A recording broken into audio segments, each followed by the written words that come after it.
లోకంలో అన్నం దొరకట్లేదు, పరమశివుడికి అన్నాభిషేకం. ఏది జరగకపోయినా ఆయన చల్లబడితే మనం చల్లబడతాం. ఆయన ఎందుకు మరి వేడిగా ఉంటాడు అంటే, మనం ధర్మం పట్టుకోకపోతే, మనం తప్పుడు మార్గంలో తిరుగుతుంటే, వేదాన్ని వదిలిపెట్టేస్తే, భక్తితో బ్రతకవలసిన వాళ్ళు భక్తితో బ్రతకకుండా కృతజ్ఞతతో బ్రతుకుతుంటే, ఆయన దేవాలయంలో ఒక దీపం కూడా పెట్టకపోతే, ఆయనకి పట్టుకొచ్చి కృతజ్ఞతతో ఇన్నిచ్చిన వాడికి ప్రేమతో మళ్ళీ ఆయనకి ఏమీ ఇవ్వకపోతే ఆయనకి చీకాకు కలుగుతుంది.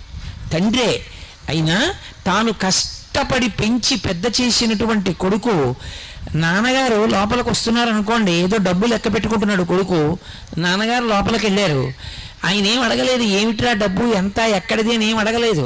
కానీ చటుక్కున పెట్టిలో పెట్టి తలుపేసి తిరిగి నించున్నాడు అనుకోండి, ఆ తండ్రికి ఎంత బాధేస్తుంది.